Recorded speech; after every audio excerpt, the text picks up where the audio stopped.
Muito bem, começando mais um programa Estúdio Aberto para você que acompanha a gente aí através da Play TV da 016, 019 e também 011. E você sabe que sempre a gente bate um papo com um assunto super interessante e hoje não pode ficar de fora. Estamos aqui na cidade de Rio Claro e a nossa convidada é a Elis Carla. Tudo bem, Elis? Tudo bem, e você? Bem também, graças a Deus. Ela que é psicóloga. E a gente sabe, né, Elis? A gente está passando por um período para cada vez parece que vem aumentando mais precisar de um profissional, uma profissional assim como você, né? E não é diferente, é verdade? Está sempre precisando buscar um profissional como você? Sim, sim. Cada vez mais tem se falado de saúde mental, tem deixado de ser um tabu. Então, muitas pessoas têm buscado tanto pelo atendimento online, pelo atendimento presencial, e isso tem sido muito importante, porque a gente entende que quando a pessoa se regula emocionalmente, ela consegue ali ter muitos benefícios na vida dela, né? Em todas as áreas. Uhum. E principalmente, né, a gente percebe, a tecnologia ela vem para ajudar em vários fatores, né? E também vem tanto para ajudar quanto para cobrar mais, né? Cobrar mais daquela pessoa, daquele jovem, principalmente a questão de filtro, né? Isso aí influencia bastante, né? Certo. O online ele veio para ajudar, fica muito mais fácil para a pessoa. Se está em casa hoje, muitas pessoas trabalham de casa, então a pessoa estando em casa, ela consegue às vezes se organizar e ter um tempo, não precisa se deslocar. Às vezes esse tempo que ela estaria se deslocando, a gente ganha ali durante a sessão. Com certeza, a parte online, ela veio para ajudar nesse sentido, né? Sim. O estresse ajuda muito porque a pessoa ela vai sair para trabalhar, é trânsito, aquela correria, tem que sair mais cedo. Quem está trabalhando em casa, nesse ponto de vista, com certeza ajuda. Mas, Elis, para me perguntar para você o seguinte, eu percebi, vendo aqui o seu histórico, né? Você não era psicóloga. Não.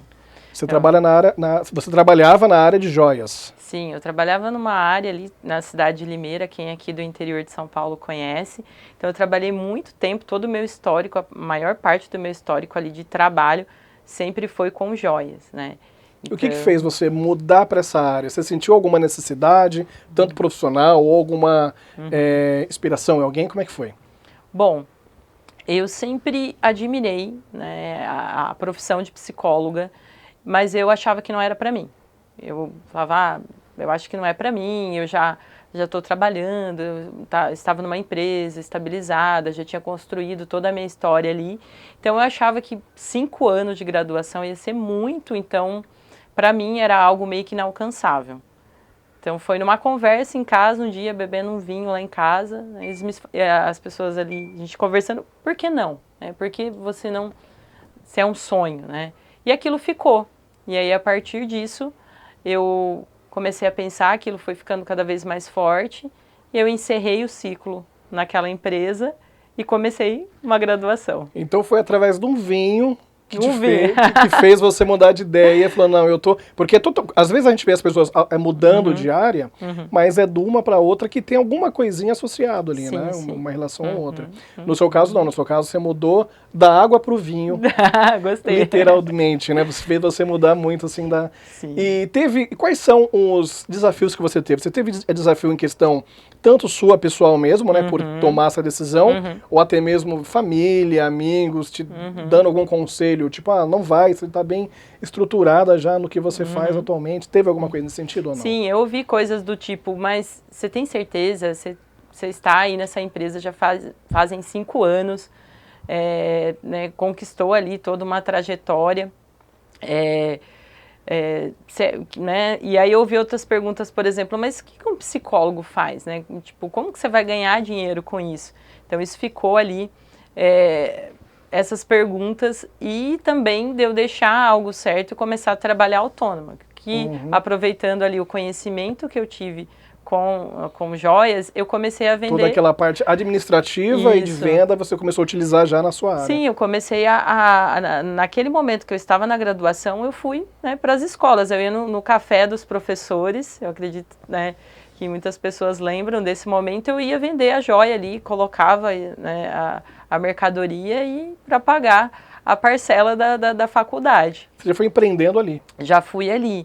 O que aconteceu aí nesse caminho é que teve a pandemia. Eu estava para me formar e ali Aconteceu bem na época dos estágios presenciais, que era algo que todo estudante de psicologia almeja ali, chegar para aprender a mão na massa. E nesse momento que você estava cursando, que você estava fazendo a faculdade, quais foram o desafio que você teve? A pandemia, creio que foi uma delas, né? Mas teve algum momento também que você pensou, nossa, o que eu estou fazendo? Ou bateu aquele arrependimento assim, ou não? Você continuou fazendo naturalmente? Eu tinha muita insegurança, até por conta do meu contexto, do meu histórico de vida, coisas que eu trabalho na minha terapia também. Muitas pessoas assustam, mas o psicólogo ele faz a sua terapia, eu faço minha terapia, cuido de mim. É a mesma coisa, né? Dentista tem que procurar um outro dentista. Sim. Toda profissão você depende de um terceiro, né? E na sua também não é diferente. E ali naquele momento tinha essa insegurança, e aí quando tem esse contexto ali da pandemia, né, que o nosso mundo presumido ali já, a gente só queria sobreviver e que passasse tudo aquilo, eu comecei a me questionar, né? E eu queria ser psicóloga clínica e tinha muitos desafios, porque eu precisava ter uma sala, eu ia ter que montar essa sala, psicólogo não deixa de estudar, eu teria que investir muito em cursos, e aquilo para mim começou a pesar, né? E aí eu sempre digo, né, que nesse momento, o que fez sentido, tanto para eu escolher para que área ali que eu iria, porque poderia ser psicólogo hospitalar, poderia trabalhar como psicóloga no esporte, e dentre outras áreas que tem, organizacional, eu queria a clínica, eu queria caminhar com o paciente ali, olhar a história de vida para que ele conseguisse ter aquela vida que vale a pena ser vivida, que a gente fala. Então eu queria esse caminho. Porém, eu via muitos desafios, principalmente financeiro. E num contexto pandêmico, que tudo estava ali, né? Como que eu vou aprender esse manejo, sendo que agora que chegou a hora dos estágios, eu não tenho essa possibilidade, foi feito tudo online, a maioria. E aí num curso, inclusive ali com a doutora Tiziana Paiva, que é uma dos nomes aqui que a gente conhece hoje no Brasil, quando fala de suicidologia, ela falou, olha, você quer trabalhar a sua escuta como psicólogo? Trabalha no CVV. E aí eu, no meio da pandemia, me cadastrei e fui ali trabalhar como voluntária do CVV. Ali eu trabalhei realmente muito a minha escuta. Ali eu escutei muitas histórias, e aquilo ajudou muito. Assim, quando chegou ali no final da graduação, que eu consegui atender presencialmente, ainda de máscara na clínica escola, esse estágio eu consegui fazer. Então, eu já fui ali bem preparada. Então, nesse tempo que estava acontecendo tudo isso, essas perguntas foram meio que norteadoras. Tá, o que eu faço a partir disso agora? Né? Tá um caos, eu não sei se a gente vai sobreviver. Ou seja, estava tudo diferente, você estava com um cenário que ninguém tinha preparado, até mesmo os profissionais da sua área não sabiam como lidar. Então, você estava tudo mesmo do zero. E quando a gente fala em psicólogo, quando você... qualquer profissão, qualquer não, mas a maioria das profissões, eu quero estudar, vamos para ser médico, um exemplo. Eu quero fazer medicina, eu quero me especializar em coração. Mesmo que cada caso é um caso, ainda existe uma receitinha de bolo que você sabe, você conhece aquela peça, né, aquele órgão, e você sabe o que fazer quando com certas situações. É claro que tem exceções, mas já tem algo planejado para isso. Mas no segmento que você escolheu não tem nada, porque cada pessoa tem um pensamento, cada pessoa vai agir de um jeito, cada pessoa está passando por um momento. Então é algo que não tem como você se preparar 100% naquilo. Uma coisa, eu imagino, tá? Não sei se eu estou certo no meu raciocínio, mas é algo que você vai fazer a faculdade, você vai estudar para pegar uma base de como agir em certas situações, mas cada situação é diferente. Então acho que você não vem preparado, quando chega um paciente novo, você não está preparado 100% por aquela situação, né? Você vai depender do que aquela pessoa vai te contar, e você tem que ter todos os cuidados ainda em saber conversar com aquela pessoa. Eu acho que isso é um grande desafio. Eu imagino, se eu fosse fazer agora, eu quero fazer psicologia e tal, a minha preocupação é essa, será que eu vou estar preparado quando chegar um paciente com uma certa situação?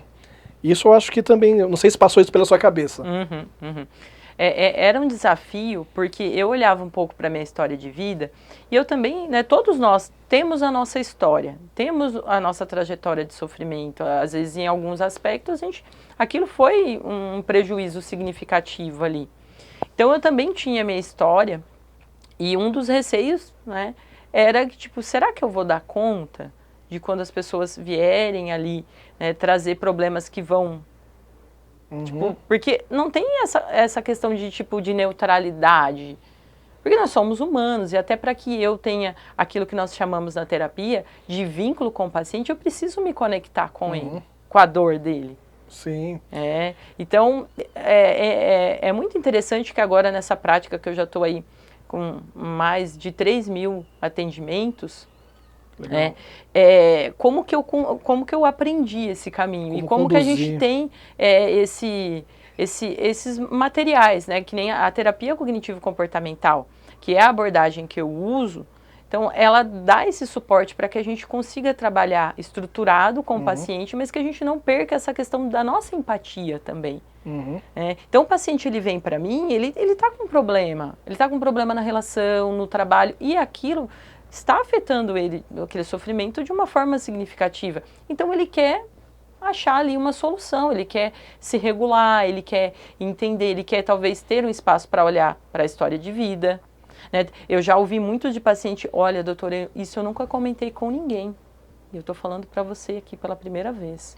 Então, eu me sinto honrada também de estar nesse lugar, de que a pessoa está trazendo algo para mim que ela nunca falou para ninguém.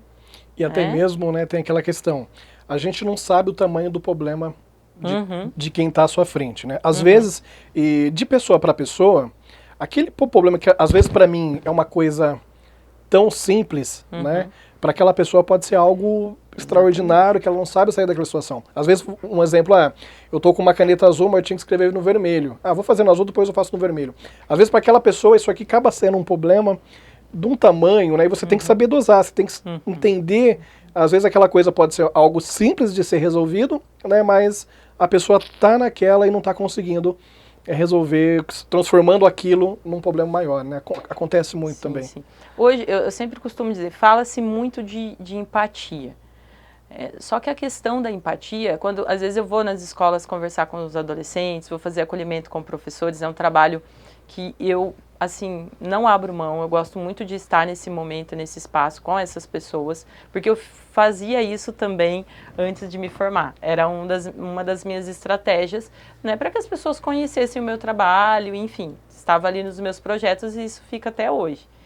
Então, quando a gente fala de empatia, ergue a mão e fala assim, empatia é se colocar no lugar do outro.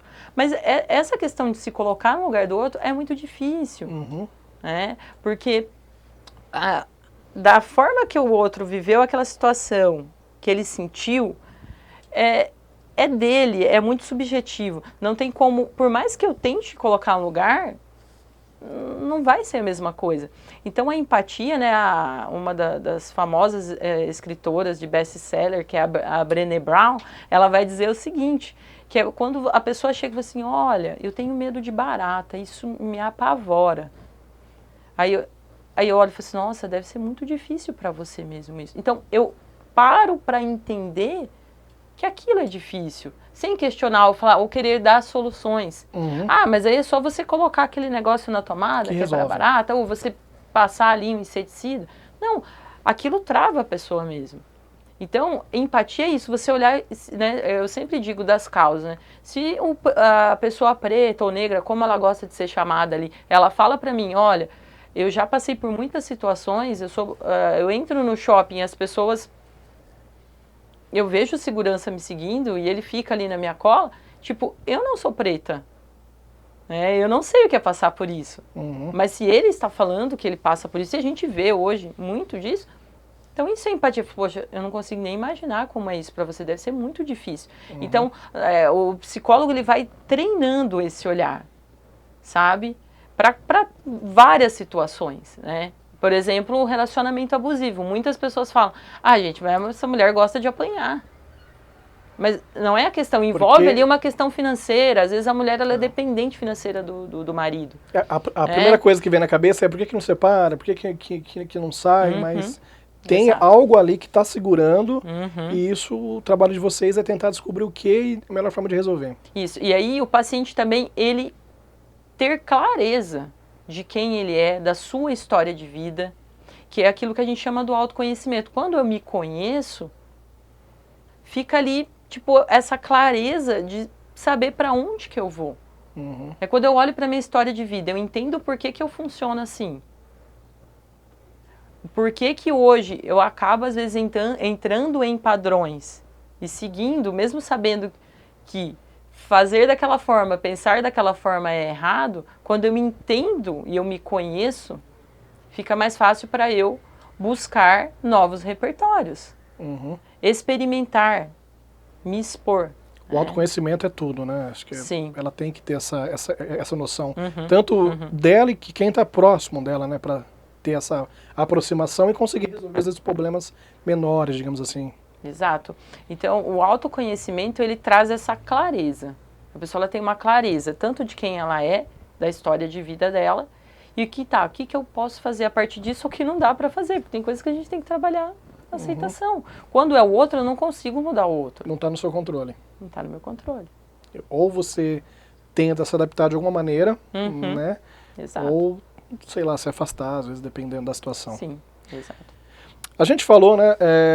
Você transformou totalmente, saiu da parte de joalheria e foi para a parte de psicologia. Como você passou, os momentos que você passou fazendo a faculdade, cursando esse segmento que eu acho tão importante, principalmente nos dias de hoje, né? Mas o que conduziu você a ir para esse ramo? Da psicologia? Isso. Olha, como eu disse, eu sempre admirava. Então, durante a minha adolescência, eu passei por muitos momentos difíceis. E eu passei por muitas situações sozinha. E aí, quando eu percebi que existia um psicólogo, eu li uma vez sobre... Nossa, eu gostaria de ter acesso a isso. Só que na minha época era muito caro. As pessoas que tinham acesso eram pessoas que tinham um poder aquisitivo ali muito maior. Então, eu passei por muitas coisas no período tanto da minha adolescência, da minha vida, sozinha. E hoje eu olho para trás, se eu tivesse um profissional caminhando comigo... Você naquele período... Muito sofrimento, muita coisa ali, sabe? Eu conseguiria talvez ter essa clareza que eu falei. Então, sempre ficou uma admiração muito grande, né? Então, quando eu conheci a minha cunhada, né, minha cunhada ela é psicóloga, né, ela é doutora em psicologia, ela trabalha com desastres aéreos, hoje ela trabalha também nessa questão de orientação parental com os pais. Então, assim, falei, meu, que interessante isso, né? Eu conheci ela e aí me causou uma admiração. Então, eu estava ali convivendo com uma psicóloga na família. E aquilo também me inspirou, de uma certa forma. Tanto que eu eu lembro da primeira pergunta dela, você gosta de ler? E aí eu pensei, nossa, eu gosto, mas não gosto. Muito, agora hoje eu gosto, não tem como eu não ler, não tem como eu estudar. Você tem que se atualizar 24 horas por dia. O começo ali da graduação é muita teoria. Então, e pós também, a gente, né? E atualmente eu acho que você tem que ficar antenado em tudo que está acontecendo no mundo também, né? Porque você sabe que vai influenciar vários setores, influencia pessoas, e isso acaba chegando na casa de pessoas. Então tem que estar sempre atenta. E você falou que na sua época, né, não tinha muito acesso ao profissional, né? E claro, hoje é muito menor isso, mas ainda tem gente que tem esse pensamento, né? Que é aquele pensamento que quando procura uma psicóloga, principalmente quando procura um psiquiatra, né? Antigamente era mais nessa, mas é médico questão, entre aspas, doido, doida. Né? Hoje, graças a Deus, já não tem tanto esse pensamento, mas ainda tem pessoas que pensam dessa maneira, infelizmente. Sim, né? tem. Mas é uma área muito importante na sociedade hoje em dia, né? Mas tem aquela pessoa que segura, demora muito para procurar um profissional da área, né? Qual recado que você daria para essa pessoa? Às vezes, eu não vou procurar porque eu acho que não é o momento. Qual o momento que ela tem que imaginar que é o momento dela procurar um profissional? Certo. Eu sempre costumo dizer que tem um exemplo assim, eu gosto de usar uma analogia, né? Então, muitas das vezes a gente está com algum sintoma, uma febre, por exemplo. Essa febre, ela pode ser qualquer coisa. Pode ser uma gripe, pode ser uma dor de ouvido, pode ser uma dor de garganta. Mas é importante que eu vá ao médico para que ele possa identificar isso e falar o que é. Então, muitas das vezes a gente está tendo um prejuízo significativo. Por exemplo, uma pessoa ali que às vezes tem o TDAH, ela teve durante toda a sua vida, a sua infância, muita dificuldade, perdeu muitas coisas, perdeu chave de carro, perdeu carteira, foi muito ruim na escola e sempre, por exemplo, achou que eu sou burra ou eu sou burro. Então, quando essa pessoa ela vem, ela tem esse diagnóstico e ela descobre que tem formas dela viver uma vida melhor, através das técnicas, através até de medicamento, né, ali se precisar entrar através de uma avaliação do psiquiatra, ela vai ter uma qualidade de vida muito melhor. Então, é nesse sentido, quando eu percebo que eu estou apático, ou a gente vê muitos casos de burnout chegando hoje, então eu estou ali já no automático, no meu limite. Então é nesse momento ali, muitas pessoas chegam já, como você disse, no limite, nesse limite. Então é a partir disso que a gente vai trabalhando com o paciente, vai definindo ali as metas da terapia, para que ele consiga experienciar. Então, assim, é muito subjetivo. Qual que é o momento certo? Eu estou tendo prejuízos significativos? Eu estou percebendo que eu estou num relacionamento abusivo? A minha família é tóxica, ela tem, né, ali feito muito mal para mim. Toda vez que eu vou, eu conto uma coisa legal. As pessoas, tipo, sempre me colocam para baixo. Então, para que eu vou ficar sustentando essas relações? Então, muitas pessoas já vêm com esse questionamento. Então, ele vai aprender ali na terapia a colocar limites, a lidar, a dizer não. Muitas pessoas têm muita dificuldade, né, de dizer não. Então, parece que não, mas essa questão do dizer não é o que define muito a pessoa, não só no momento, mas na carreira mesmo, né? Às vezes por um não que ela deixou de falar, por alguma coisa que ela deixou de interromper ali, acaba influenciando muito na profissão, no dia a dia. Isso aí, o dizer não é uma coisa que a pessoa tem que colocar no seu vocabulário, né? Sim, sim. E até mesmo aprender a ser vulnerável. A gente vive hoje no mundo das redes sociais, todo mundo está lá, é uma ferramenta que nos ajuda muito, mas tem essa questão das pessoas, às vezes, comparar a vida delas com um vídeo de Instagram. Eu ouço muito isso no meu consultório. As pessoas se comparam, porque, tipo, eu tô aqui, né, tô rolando o feed. Aí, tipo, a pessoa ela tem uma vida, né, tudo, assim, maravilhoso, porque eles são recortes. Então eu começo a olhar pra minha vida... Não é 24 horas da pessoa que tá lá, né? A pessoa tem que imaginar isso, né? Exato. Se for só para postar os momentos bons, ela vai tornar muito mais fácil, né? Para viver, né? Isso mesmo. Então eu começo a me comparar ali com aquilo, eu começo a ficar muito frustrado, né? E aí às vezes eu costumo dizer, né, sempre, a gente está muito no automático. E aí eu sempre deixo essa reflexão, essa pergunta para alguns pacientes meus. Qual foi a última vez que você fez uma refeição sem o celular na mão e sentiu o gosto, sentiu a textura do alimento, você, tipo, o sabor. Porque a gente está tão no automático, né? Até tomando banho, às vezes eu brinco, a gente, tô lavando a cabeça pensando um monte de coisa. Nossa, será que eu passei shampoo? Aí coloca shampoo. E, às vezes, sempre nessa coisa, fazendo uma coisa que já tem que fazer outra. Então, na terapia a gente aprende a ter essas pausas também. Que entra ali muito no conceito de mindfulness, que ajuda o paciente a estar aqui agora, no momento presente, conectado. A gente sente essa necessidade, hoje a gente vê que as pessoas estão necessitadas de pessoas que realmente dêem atenção, olhe no olho, conversa, né? Então, a terapia ela também promove esse espaço, né, de você estar ali com o paciente, só ali. Exatamente. Essa parte de sentar e conversar, realmente a gente percebe que muda muito, que nem a gente está aqui batendo esse papo, tá uma conversa legal, o pessoal tem certeza que está gostando e a gente está sem celular. Então, se a pessoa tirar por dia meia hora com o pai, com a mãe, com o irmão, com a esposa e fazer esse bate-papo, mas esquecer o celular de lado, eu acho que ajuda muito, né? Porque hoje em dia é raro você ver alguém sentado, conversando mais de 20 minutos, igual a gente está, sem dar aquela olhadinha no aparelho, né? Exato. Eu tenho um filho, não posso deixar de falar do Gael. Eu tenho um filho, um abraço, Gael. Gael maravilhoso, 1 ano e 10 meses. Olha. E nós temos muito disso lá em casa, sabe? É, assim, frenético o ritmo, né? Gael chegou pra gente com 2 dias de vida. Nós estávamos na fila da adoção e nós conhecemos que Gael. Legal, que história! Sim, Gael ali na maternidade. assim, Gael é o amor da nossa vida, né? É o nosso filho ali. Com 2 dias de vida. Com 2 dias de vida. Foi assim, né? Uma história aí que daria outro podcast. Vamos marcar o segundo podcast para a gente contar a história do Gael. Sim, sim. E aí, nesse momento ali que a gente está ali nesse envolvimento da maternidade, se descobrindo também como pessoa, a gente percebe, principalmente eu, né, que quando vou checar a história de vida do paciente, a infância, ali, a adolescência, a gente percebe quantas lacunas ficaram. Por N coisas, não é culpa pai e mãe, mas por algum motivo os nossos pais, eles deram aquilo que eles achavam que estava certo. E tudo bem, mas ficou lacunas. Mas eu olho muito nessa questão do Gael, da conexão. Às vezes eu preciso falar ali alguma coisa, mas eu deixo o celular e sento com ele, leio o livro, olho no olho ali, a gente fica ali conectado. E eu percebo quanto que ele é conectado. Né? Então, acho que a gente precisa nesse desafio, né? Quando muitas vezes as pessoas chegam, ó, tá o meu filho aqui na escola, conserta ele. Ou para psicóloga, tá o meu filho aqui, conserta. Mas isso é todo um trabalho em conjunto.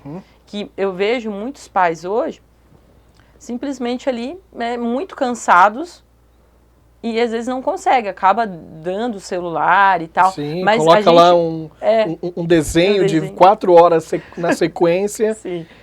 Então é importante, por mais que às vezes eu esteja cansada, é uma escolha de eu sentar ali. E isso também foi um treino para mim, de eu entender que ele precisa disso, ele precisa da minha atenção, né, desse momento que eu esteja ali com ele. E que eu sei que isso vai reverberar por muito tempo na vida dele, ele vai ter isso, isso está sendo suprido. E é desafiador, nos dias de hoje, atendimento online, atendo em casa, rotina, isso acaba às vezes ali sufocando, mas lá em casa a gente está conseguindo. Deixar atropelar. E eu vi várias reportagens que tem bares, né, que oferece desconto para cliente, para quando pega uma mesa, tá lá 4, 5 pessoas na mesa, se você deixar o celular no caixa, num lugarzinho reservado, você coloca lá numa gavetinha, tranca. E eu já vi casos de o restaurante vai dar esse desconto exatamente para deixar com que os clientes, né, o pessoal que está ali consumindo, que troque ideia, conversa, bate-papo, porque às vezes você vai em restaurante, barzinho, você vê até mesmo o casal ali, o casal tá no celular e não conversa, não tem papo entre os dois, né? Então, exato. Eu acho que se tirar esse momento, exatamente, tirar um momento para ir lá, para bater um papo, para conversar, eu acho que é muito valoroso. Sim, sim, estamos muito desconectados, muito no automático. Estamos conectados de um lado, na internet, isso. E desconectado do outro, né? Porque hoje em dia tá aí, é questão de filtro, as pessoas estão lá usando 100% filtro, você tira uma foto dela agora para postar, ela vai ficar brava porque não utilizou nenhum filtro, né? Sim. O pessoal vai ver como é que é o meu rosto, que eu tenho espinha, que não sei o quê. Isso aí acho que a gente influencia bastante. A questão hoje em dia também da inteligência artificial. O pessoal está naquela correria, só está utilizando a inteligência para fazer um texto. Até mesmo tem um amigo meu, não vou citar o nome, ele escreveu um convite para mandar para uma menina para sair, e no topo do convite estava assim, claro, vou ajudar você. Ou seja, ele copiou literalmente o que estava lá no ChatGPT e mandou para a menina. Então o pessoal está usando isso para tudo hoje em dia, né? Então isso, querendo ou não, vai deixando aquela essência de você pegar um papel, escrever, colocar uma ideia. Tudo aí, eu quero uma ideia de como abrir uma empresa tal. Vai lá, coloca no ChatGPT, ele vai te entregar aquilo lá e você vai se basear 100% naquilo. Claro, eu dei um exemplo, mas o pessoal usa isso para tudo, né? Então isso vai deixando a pessoa mais no automático, né? Querendo ou não, pode influenciar muito no futuro, né? Sim, sim. A gente vê hoje já uma crescente demanda de pessoas, às vezes, com dificuldade de passar numa entrevista de emprego, por não ter ali uma habilidade de conversação.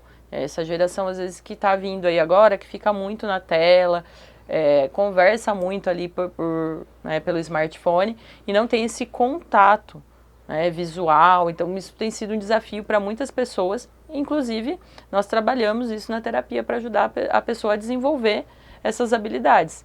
Então a gente vê que, por um lado, assim como a inteligência artificial, ela ajuda muito, às vezes eu preciso de ideias, mas não é que eu vou copiar e colar, eu vou ali receber uma referência, ter uma referência, guia, mas algo. Colocar ali algo da minha autonomia, ela da minha essência, isso. Então, só que a gente vê todo mundo usando isso de uma Ctrl+C, maneira... Ctrl+V e não para pra pensar. Como exemplo que você disse, né? É. Então, assim, é importante, a tecnologia, ela é a nossa aliada. Hoje, né, na palma da mão, eu sempre costumo dizer, eu pago as minhas contas, eu resolvo muita coisa aqui, né, eu falo com os meus pacientes, porém, a gente tem que ter esse equilíbrio, que é uma palavra que a gente fala muito na terapia. O equilíbrio é que vai ali nos salvar, né, nesse mundo tão corrido que a gente está passando por e hoje. Imediatista que a gente está vendo, né? As pessoas muito no imediatismo também.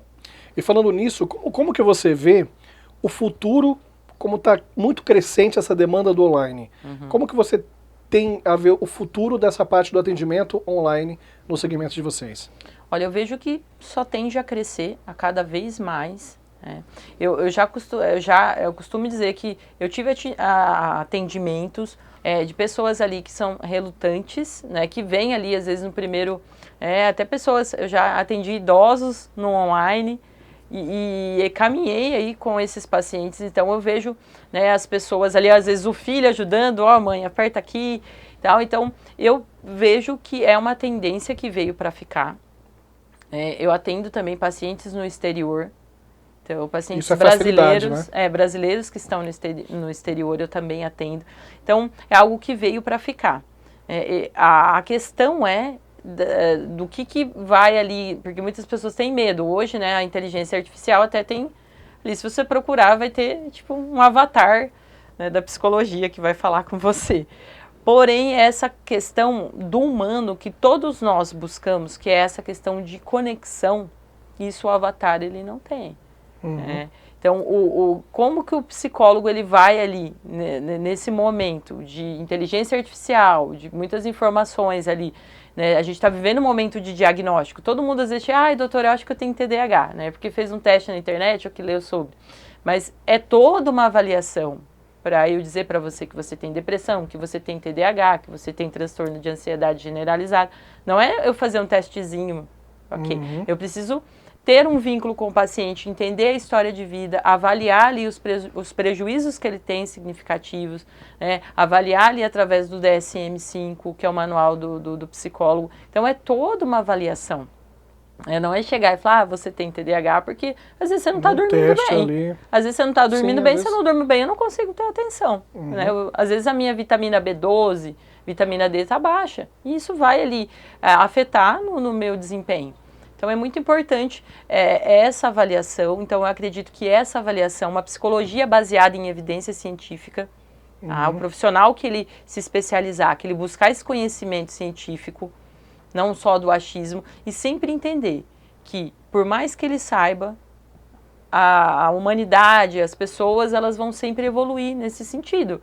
Então, as demandas vão mudar. Então, há 10 anos atrás, as demandas, né, hoje a gente vê muito, por exemplo, o burnout. As pessoas, né, há 10 anos atrás, a gente não tinha essa questão do burnout. Muitas coisas vêm surgindo, né? Exato. Então, quanto mais você buscar ter esse manejo, essa expertise clínica, de ter esse olhar ali com o paciente, de caminhar junto com ele, é isso que vai diferenciar, né, o profissional aí, né, nesse momento de avatar, de inteligência artificial, que também, como eu disse, veio para, né, não vamos demonizar aqui, que veio para ajudar, mas tudo e a conexão, você falou no equilíbrio, né? A conexão humana, a empatia, aquilo que aquele paciente está trazendo para mim, às vezes ele só é a primeira vez que, como eu disse, ele está trazendo aquilo para mim. Então é algo ali, se o terapeuta, o psicólogo, ele olhava assim como algo muito precioso, e essa responsabilidade minha como profissional e caminhar junto com o paciente é isso que vai diferenciar aí. Que a gente vê muitas pessoas fazem cursos de final de semana e começam a atender isso é muito perigoso. Sim, acho que então até precisa ter um cuidado. Vale até reforçar para quem for procurar um atendimento online, né, conhecer o profissional que está do outro lado, né? Exato. Verificar se ele tem um registro no CRP, muito importante. Né? Isso é muito importante, né? Porque às vezes é fácil quem está do outro lado. A gente vê várias questões disso, pessoas passando. Porque até o frente a frente já tem pessoas que fazem isso. Se passam para o profissional. Exato. Lá para tirar dinheiro, para cobrar uma consulta, enfim. Agora no online é muito mais fácil, porque você não está tendo aquela o vínculo com aquela pessoa em tempo real, né? Então isso influencia muito. É muito importante pesquisar às vezes redes sociais, principalmente o registro ali do profissional, se está em dia. Todos nós pagamos anualmente aí esse registro, tem ali as condições também, né? Tem as infrações éticas, né? Que muitos psicólogos acabam ali perdendo, né, o direito de exercer a profissão por conta dessas infrações. Então é muito importante a pessoa ela pesquisar, né? Hoje aí, né, a gente tem o Google, tem o CRP, então é importante a pessoa, olha, vou passar para um psicólogo, deixa eu ver aqui, né? Muitos pacientes já chegam para mim, eu já vi seu site, já vi tal coisa, já vi, então as pessoas pesquisam. Né? Então a gente pesquisa para comprar um produto, por que não, né, não pesquisar, entender o histórico daquele profissional que vai me atender. E até mesmo nesse atendimento tão especial, porque é uma pessoa que você vai estar se abrindo para esse profissional, né? Exato. Com certeza. E para quem está em casa, está assistindo, está acompanhando a gente, vai estar na descrição, mas passa para a gente o site, rede social, para quem quer conhecer um pouquinho mais sobre você. Certo, o meu site, né, você pode colocar ali no Google psicóloga Elis Carla Sardeto, que já vai aparecer ali meu site. No Instagram eu tô como psi.eliscarla. Então, se você hoje, né, está aí, né, procurando por um profissional, né, eu me coloco aqui à disposição. Mas existem outros profissionais, existem outras abordagens também. Mas caso queira ali, né, eu me coloco à disposição. E tanto no meu Instagram também, se vocês quiserem mandar uma mensagem lá, eu vou respondendo a todos. Então, mais um recadinho. A gente já falou sobre isso, mas dá mais um recadinho breve agora para quem está, para ela saber se é o momento ou não dela procurar um profissional. Bom, se você está aí passando por algum sofrimento que você percebe que está atrapalhando você na sua vida pessoal, na sua vida profissional, é o momento de buscar ajuda. Você não está conseguindo mais lidar com isso sozinho. É o momento de você buscar ajuda, é o momento de você estar nesse tempo que você tira ali de 1 hora, né, semanal, para o encontro com você mesmo, para você entender essas questões e para conseguir, nesse caminhar, ter essa clareza que a terapia traz e para que você tenha uma vida que vale a pena ser vivida. Né? Então é isso. Com certeza. Elis, quero agradecer por você estar aqui, tirar essa hora para a gente poder bater esse papo. Foi super bacana, eu aprendi bastante coisa. Quem está em casa também tem certeza que aprendeu. E esse profissional que para mim é excelente, eu falo isso porque teve situações em casa que se não fosse um profissional como você, a gente não sabe para onde a gente iria, né? Então é algo muito importante. Então quem acha que precisa, vai lá, faz uma consulta sem compromisso, porque às vezes numa primeira consulta já dá para resolver muita coisa, né? Agradeço mais uma vez e o 019 está aí, está aberto, 019, 011, 016. Quando tiver alguma novidade, alguma coisa, quero contar com sua participação com a gente aqui. Também quero agradecer o convite, né, de vocês terem entrado em contato comigo. Muito bom estar aqui com vocês hoje. E reforçando, terapia não é coisa de louco, não é coisa de maluco. A gente está vendo muitas pessoas aí, as Olimpíadas, né, o pessoal da ginástica olímpica, dentre outras modalidades, aí deu um show aí falando sobre saúde mental. Jogador de futebol também, né? Então, porque a cobrança, né? Quanto mais cobrança o profissional tem, aquela pessoa tem, a gente percebe que precisa do profissional como você, né? Então, muito obrigada pela oportunidade, foi muito bom estar com vocês aqui hoje. Eu que agradeço. E quero aproveitar para agradecer também você que acompanhou a gente, aproveitar para pedir para você ir lá no nosso Instagram, portal R011, portal R019 e também Web Rádio 016. E acompanhe a gente tanto no YouTube também, Regional Link, que lá tem sempre um bate-papo super interessante, eu tenho certeza que você vai gostar. Um abraço e até a próxima.